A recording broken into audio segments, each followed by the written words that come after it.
अपनी वजूहात बता सकता हूँ कि जी क्या मसाइल क्या मसले हैं, फैसला करना उनका काम है। तो ये मेरी छोटी सी चीज़ है। आज जो आप बता रहे हैं कि धरने हो रहे हैं, अब ये बहुत ही माजरत से, बहुत ही एहतराम से मैं कहूँगा कि अगर कोई और तरीका, मतलब अगर ये समझा जाए कि इमरान खान को एक रात भी जेल में इसलिए नहीं रखने दिया गया कि कुछ शरपसंद अनासर ने जिला हाउस को जलाया, कुछ शरपसंद अनासर ने जो है वो फ़ौज की इंस्टॉलेशंस, मैंने सुना है, मैं पक्का नहीं लेकिन टीवी पे आपके चैनल्स में सुना है कि वो तैयारा जिससे MM आलम ने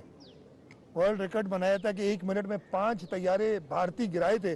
उसको जला देना जो भारत भी कर सकी वो किया। अगर ये चीज़ें फिर सुप्रीम कोर्ट ने उसमें आके कोई एक्शन लेती है और इस तरीके के फिर हाई कोर्ट एक्शन लेती है कि जी ये जो भी जुर्म करे इसको आपने गिरफ्तार नहीं करना है, तो फिर सारी पब्लिक ये समझती है कि तरीका ही शायद ये है। मैं इस पे बिलीव नहीं करता हूँ, लेकिन मैं उम्मीद करता हूँ कि जो भी एहतजाज होगा वो पुरअमन एहतजाज होगा सुप्रीम कोर्ट के सामने, और गवर्नमेंट इसका पूरा इंश्योर करेगी लॉ एंड ऑर्डर मेंटेन रहे। पीटीआई की लीडरशिप के हवाले से क्या कहेंगे, क्योंकि वो लोगों को एक्सप्लॉइट कर रहे हैं और लोगों को एग्जैजरेट भी कर रहे हैं, जिससे जो उनकी जो सेंट्रल लीडरशिप है उनको किस तरह से जो है वो देखा क्या इन लोगों को नजरबंद भी किया गया है? एक सेकंड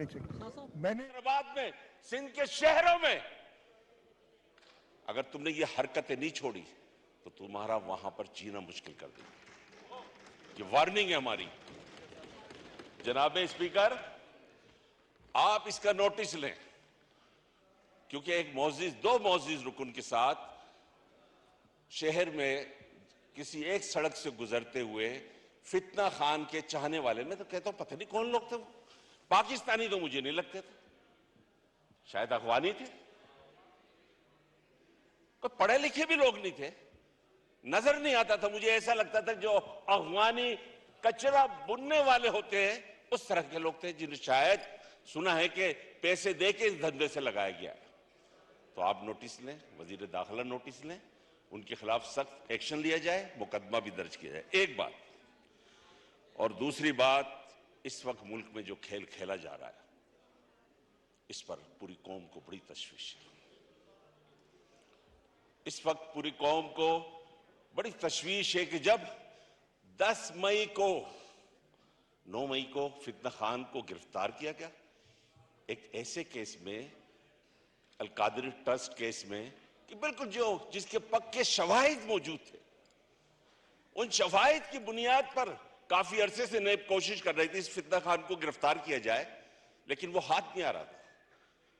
हमारे मौजिज जजों के ताउन की वजह से, उनकी सहूलत कारी की वजह से वो हाथ नहीं आ रहा था हमारी फोर्सेस के, हमारी पुलिस के, हमारी रेंजर्स के। वो हर दफा कोई ना कोई चकमा दे के, कोई ना कोई बहाना बना के, कभी कोर्ट में आके अपनी टांग दिखाता था, कभी टोपा पहनकर आ जाता था, पता नहीं क्या कौन सी बाल्टी होती है वो, डस्टबिन होती है वो पहनकर आ जाता। एक अजीब उसने खेल शुरू कर रखा था कि जब मजबूर हो गई हमारी फोर्सेस, हमारी इंतजामिया, तो उसे इस्लामाबाद हाई कोर्ट से गिरफ्तार किया, मजबूरी थी। और यह पहली मर्तबा नहीं हुआ, किसी शख्स को किसी अदालत के आते से पहली मर्तबा तो नहीं गिरफ्तार किया गया है। इस तरह के दर्जनों केस हमारे साथ भी हुए, कई मर्तबा हमें भी